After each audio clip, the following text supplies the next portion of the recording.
If my wife were to be hit and killed by a meteorite, I would take responsibility for that. That was a quote by Tom Bailey that frankly really pissed me off. It pissed me off so much that in fact I actually just stopped watching him altogether. The other one of his quotes that frankly made me really upset was, It's intentionally provocative, but the most unintentionally controversial thing I've ever said is around the notion of taking ownership and how people really get riled up. Now, maybe I pushed it too far, but I used to, one of the first blog articles I wrote was about, if I got hit by a drunk driver, I would blame myself. and the reason these quotes made me really upset is because I didn't understand the underlying message behind it, and I'm pretty sure most people do not understand the underlying message and why I actually think that this is the most profound thing that he has ever said. In fact, it was one of the few sentences uttered by him that changed my life profoundly. This one sentence made me a way better person and made me a much more successful person in the long run. And here is why. Hey guys, I'm Shoma and I want to live the best possible life. And to do that, I created this YouTube channel so that you and we can grow together. So if that sounds good to you, then do consider hitting that subscribe button and maybe even tap like.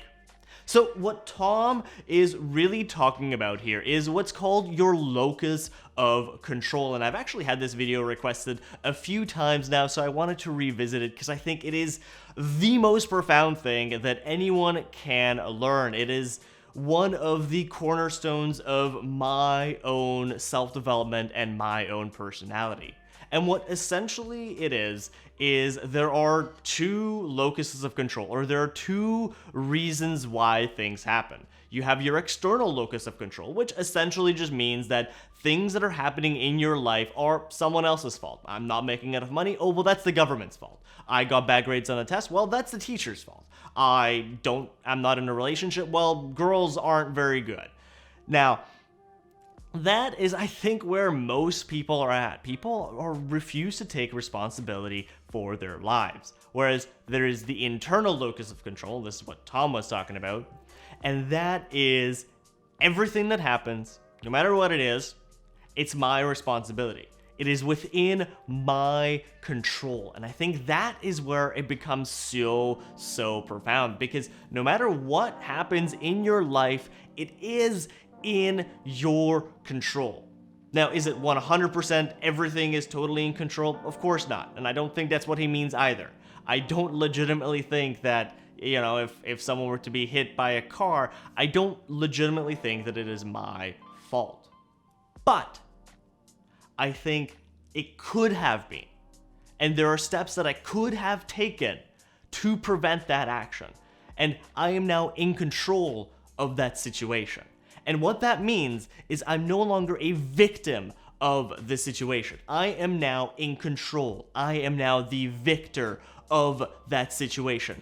I am not controlled by all of these outside forces. I control the outside forces, meaning there are things that I can do in my life, no matter what the circumstances is, no matter what the thing is, no matter what the problem is, there are things that I can do in my life to change whatever the problem is. And now I want to give you an example of locus of control in my life to really hammer this concept home. And it's gonna be a little bit conceited at first, but just bear with me. So I am 5'4". That in Canada is considered short. And being short was basically the cornerstone of my entire personality, and it was the thing that I thought about constantly. Because realistically, being short, if you actually biologically look at it, is not within your control. Because biologically, you are about 1 inch away from your genetic height. Meaning if you do everything correctly, you're gonna be about 1 inch taller than you would be genetically. Whereas if you do everything incorrectly, you'll be about 1 inch shorter. So it doesn't really matter, and it's not super within your control. And that is the way I thought. I was just very angry about it because realistically, it's a huge disadvantage. However, when I kind of started to learn about this locus of control and when I heard those quotes by Tom, I really got to thinking, well, is it within my control? And I was thinking about it and thinking about it and thinking about it, and it came to the conclusion that, honestly, it is. Not so much my overall biological height. That obviously is not within my control. But what is within my locus of control, my internal locus of control, is my reaction to it. What is within my internal locus of control is what I do about it. And so I started to wear higher heeled shoes to give me an extra inch. I started cutting my hair in such a way where it stood up a little bit instead of just being flat, where it gave me another inch. And so I did a lot of things that made me appear to be a little bit taller, and it helped. The other thing that was completely within my control that I realized too late in life is that if I don't care about my height, if I am accepting of my height, nobody actually cares about your height. It's only if you have a complex about your height is when people actually legitimately care about it. The other thing is there are things within my life that I can do, like being more charismatic, like being more energetic, like doing all of these other things that just make me be more of a life of the party. And if I did these things, then all of a sudden, me being slightly shorter than average didn't matter as much. And so all of a sudden, something that was this huge burden on my life, all of a sudden became not a big deal.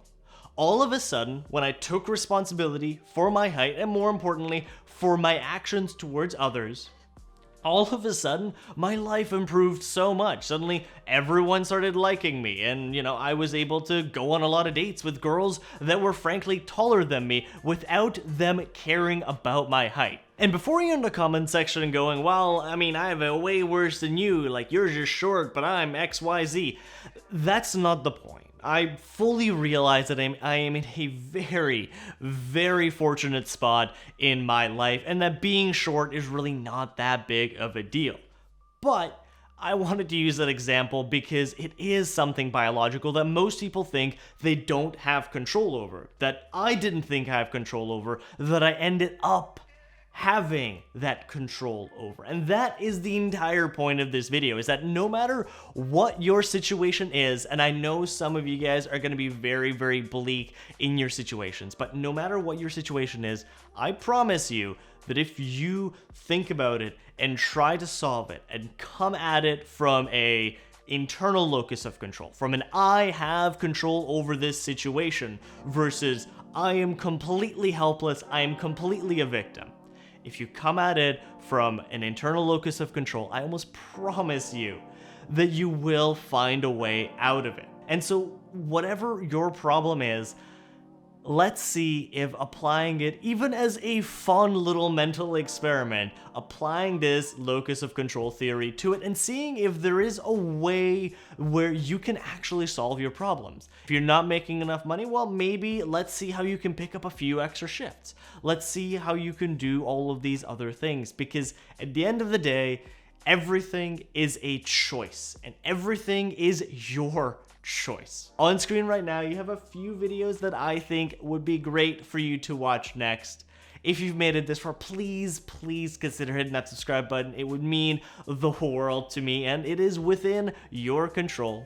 Thank you so much for watching, and I will see you next time.